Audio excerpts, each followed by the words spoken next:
Salam sejahtera dan selamat datang sekali lagi ke channel ini Currents View MY, channel yang membongkar isu politik tanah air secara berani, tanpa selindung dan terus dari hati rakyat.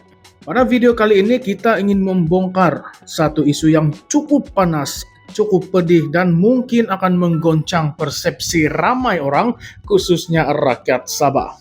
Bayangkan ada yang masih berani mendakwa bahwa era pemerintahan Barisan Nasional selama 31 tahun di Sabah adalah zaman kemakmuran. Adakah itu benar? Atau sebenarnya itu adalah satu episode paling gelap di dalam sejarah modern negeri ini?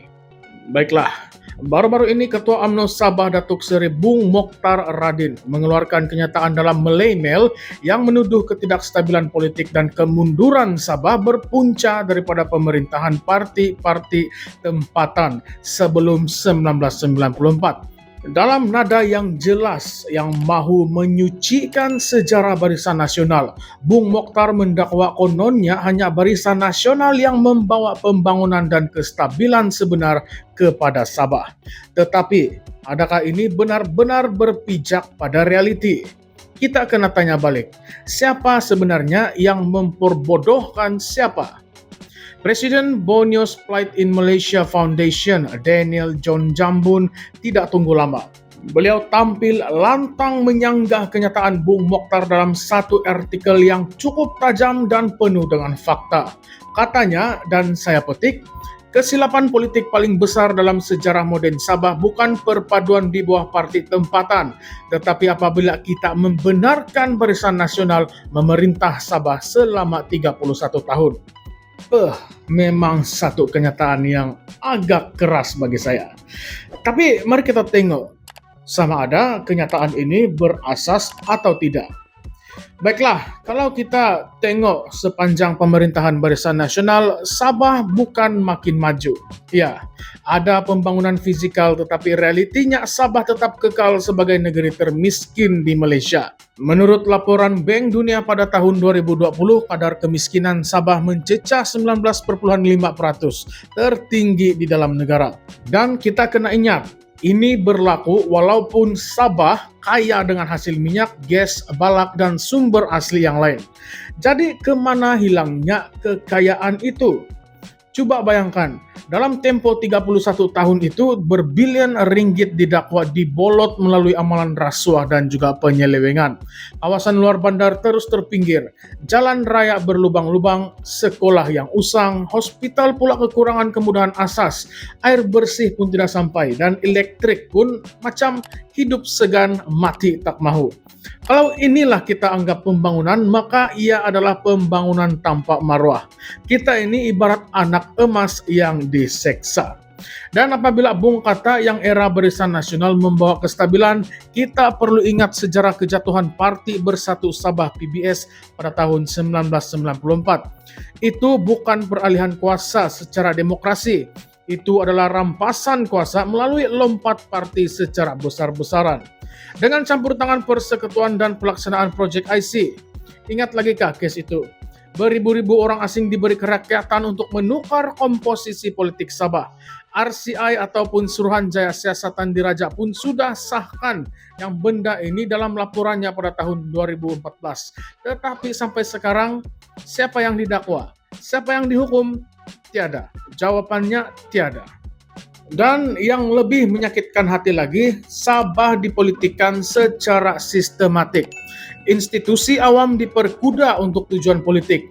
Rasuah berleluasa, budaya kronisme menjadi asas pentadbiran. Segalanya dikawal oleh kelompok elit. Proyek-proyek mega bukan untuk rakyat tetapi untuk mengkayakan kroni. Contohnya proyek Lebuh Raya Pan Borneo, berapa kali dijanjikan sejak 1990-an, tetapi hanya benar-benar dilaksanakan selepas kerajaan bertukar. Itu pun masih penuh dengan kelewatan, kontrak melambung, dan siapa lagi kalau bukan kroni yang untung. Tidak cukup dengan itu, coba kita bandingkan Sabah dengan negeri jiran kita, Sarawak. Pada tahun 2018, masa Barisan Nasional tumbang, rizab keuangan Sabah hanyalah 3 bilion. Tetapi Sarawak berjaya mengumpul 31 bilion. Kenapa? Sebab Sarawak kekal dengan pentadbiran tempatan yang lebih berdaulat walaupun juga bersama persekutuan. Kalau UMNO perintah Sarawak seperti mana mereka perintah Sabah, kemungkinan besar Sarawak pun nasibnya akan sama, miskin, ketinggalan, dan berhutang. Jadi perbezaan bukan pada lokasi tetapi pada integriti pentadbiran. Isu yang paling sensitif, Project IC. Ini adalah satu luka terbuka yang sampai hari ini masih lagi berdarah. Penduduk tempatan terpaksa berkongsi kemudahan, peluang dan hak dengan warga asing yang diberi kerakyatan secara haram. Sistem pendidikan sesak, hospital jadi padat, peluang kerja semakin sempit. Tetapi semua ini terjadi semata-mata untuk tujuan politik jangka pendek. Dan sekarang kita disuruh percaya bahwa itu adalah kestabilan. Kita juga tidak boleh lupa yang banyak proyek mega yang diumumkan di bawah Barisan Nasional ditangguh ataupun tidak siap sampai hari ini. Sekadar sebut untuk PRU, selepas itu senyap sunyi. Proyek air Kota Kinabalu, proyek Lebuh Raya Pantai Barat, semuanya penuh dengan masalah. Dan apabila rakyat bersoal, jawabannya mudah. Apa jawabannya? Selalu dalam kajian ataupun akan diumumkan nanti. Jadi bila Bung Mokhtar coba memutihkan sejarah pemerintahan Barisan Nasional di Sabah, rakyat patut marah. Kita patut soal, adakah ini usaha untuk menutup dosa-dosa lama? Atau percobaan terakhir untuk kembalikan pengaruh politik yang makin tenggelam? Dan sekarang saya ingin tanya Anda semua yang menonton ataupun yang mendengar konten pada hari ini. Betulkah kita patut serahkan semula kuasa kepada Parti Nasional dari Semenanjung? Adakah kita masih mau bergantung pada mereka yang pernah mengabaikan, menindas, dan memanipulasi masa depan kita? Kenapa Sabah tidak dapat hak sepenuhnya di dalam Perjanjian Malaysia 1963? Kenapa sehingga hari ini isu royalti minyak, kuasa pendidikan, dan kuasa imigrasi masih lagi tergantung? Adakah persekutuan tidak ikhlas? Ataupun pemimpin Sabah sendiri yang terlalu lemah dan mudah untuk tunduk? Kita juga kena tanya, kenapa tidak ada pemimpin besar Barisan Nasional Sabah yang pernah dibawa ke muka pengadilan atas skandal-skandal besar? Dan rakyat kena tahu siapa yang kaya luar biasa hasil daripada kekayaan Sabah. Siapa yang membina empayar dengan nama rakyat tetapi hidup lebih mewah dari menteri pusat?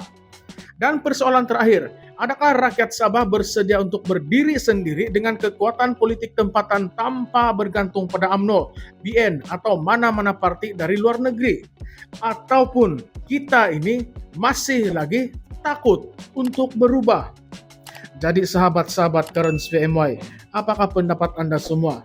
Adakah 31 tahun pemerintahan BN benar-benar zaman pembangunan atau sebenarnya zaman kegelapan yang coba disucikan semula oleh mereka yang terdesak?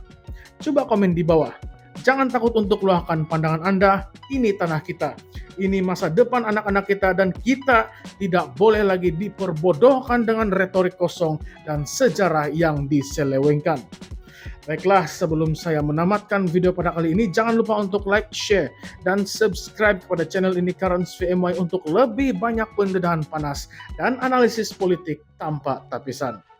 Karens VMY, suara rakyat, nada perubahan, salam sejahtera, salam perjuangan.